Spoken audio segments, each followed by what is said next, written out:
હવામાન વિભાગે આગામી 7 દિવસ એટલે કે 29 ઓગસ્ટથી 4 સપ્ટેમ્બર માટે રાજ્યમાં ભારેથી અતિભારે વરસાદની આગાહી કરી છે। એના કારણે અનેક જિલ્લાઓમાં રેડ, ઓરેન્જ અને યલો એલર્ટ જાહેર કરવામાં આવ્યું છે।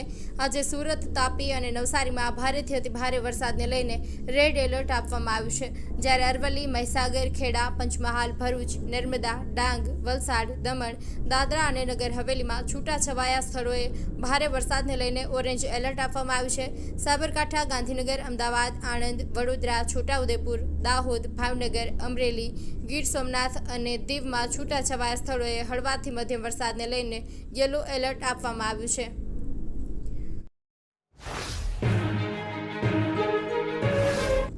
અમદાવાદ 7th ડે સ્કૂલમાં થયેલી વિદ્યાર્થીની કરપીણ હત્યાથી વાલીઓ અને વિવિધ સંગઠનોમાં ભારે આક્રોશ ફેલાયો છે। સ્કૂલમાં 250થી વધુ વાલીઓ પોતાના બાળકોના એલસી માટેની ઇન્ક્વાયરી માટે આવ્યા હતા, જેમાં 160થી વધુ વાલીઓએ પ્રવેશ રદ કરાવીને અન્ય સ્કૂલમાં ટ્રાન્સફર કરવા રજૂઆત કરી હતી, જેમની એલસી લેવા માટેની પ્રક્રિયા ચાલી રહી છે। જોકે હજુ પણ આ પ્રક્રિયા ચાલુ રહેશે, જેથી વાલીઓ સ્કૂલમાં જઈને પ્રવેશ રદ કરાવી અન્ય સ્કૂલમાં મેળવી શકશે।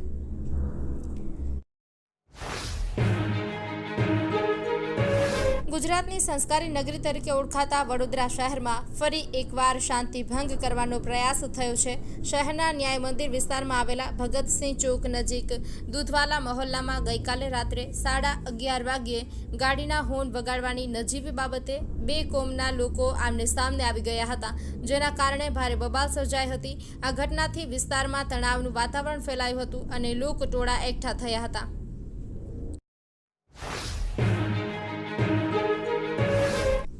અમીરગઢના વિશ્વેશ્વર મહાદેવ મંદિર પરિસરમાં સમા પાંચમના દિવસે એક ચોંકાવનારી ઘટના સામે આવી છે।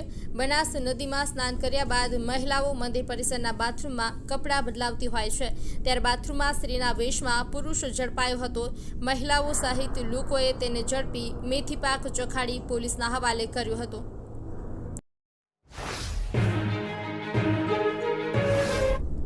આગામી મહિને નવરાત્રિનો તહેવાર શરૂ થવાનો છે।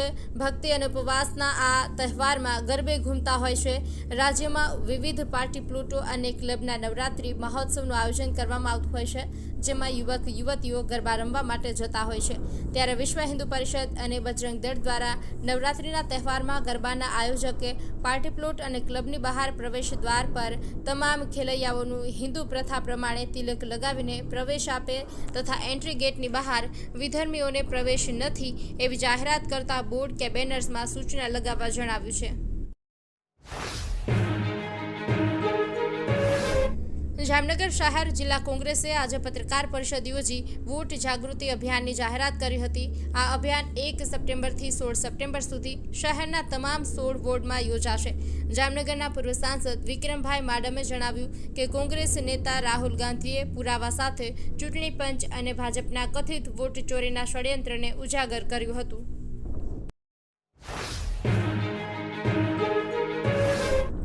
નવસારી જિલ્લામાં ગણેશ ઉત્સવ અને ઈદે મિલાદની શાંતિપૂર્ણ ઉજવણી માટે જિલ્લા પોલીસે મહત્વની પહેલ કરી છે।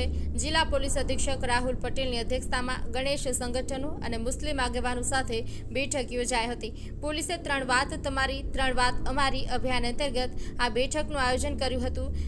એસપી રાહુલ પટેલે નવસારીની સંસ્કારી નગરીની છાપ જાળવી રાખવા અપીલ કરી હતી।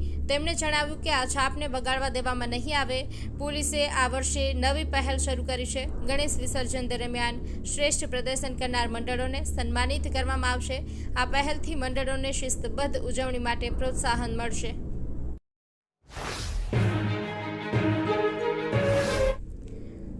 આણંદના બાખરૂલ સ્થિત યુગ પુરુષ વિવેકાનંદ સ્પોર્ટ્સ કોમ્પ્લેક્સમાં નેશનલ સ્પોર્ટ્સ ડેની ઉજવણી કરવામાં આવી। સ્પોર્ટ્સ ઓથોરિટી ઓફ ગુજરાત અને જિલ્લા વહીવટીતંત્ર દ્વારા આયોજિત કાર્યક્રમમાં નાયબ મુખ્ય દંડક રમણભાઈ સોલંકીએ અધ્યક્ષ સ્થાન શોભાવ્યું હતું।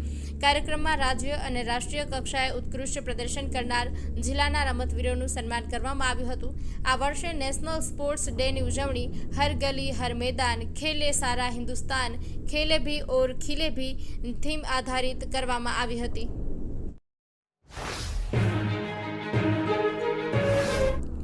પાલનપુર શહેરમાં રસ્તાઓની બિસ્માર હાલત સામે સ્થાનિકોએ અનોખી રીતે વિરોધ નોંધાવ્યો છે. ગઠામણ દરવાજાથી ડેરી રોડ વિસ્તારમાં તૂટેલા રસ્તાઓ માટે વારંવાર રજૂઆતો છતાં કોઈ કાર્યવાહી ન થતાં લોકોએ નગરપાલિકાની અંતિમ યાત્રા યોજી હતી. આ વિસ્તાર શહેરનો મુખ્ય ભાગ છે, જ્યાં ધારાસભ્ય, જિલ્લા પોલીસ વડા અને કલેક્ટરનું નિવાસ સ્થાન આવેલું છે.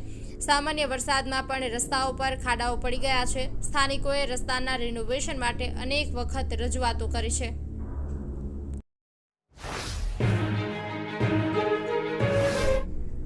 વિજાપુર લાડોલ રોડ તુલસી કોટન મિલ કમ્પાઉન્ડ ખાતે પશુપાલકોનું સંમેલન યોજાયું હતું, જેમાં પશુપાલકોએ દૂધસાગર ડેરીમાં થઈ રહેલા ભ્રષ્ટાચારના મુદ્દાઓ ઉઠ્યા હતા. દૂધસાગર ડેરીના ગેરવહીવટની તપાસ કરવાના મુદ્દે પશુપાલકોએ મામલતદાર અમિતસિંહજી ભાટીને આવેદનપત્ર આપી આક્રોશ સાથે રજૂઆત કરી હતી.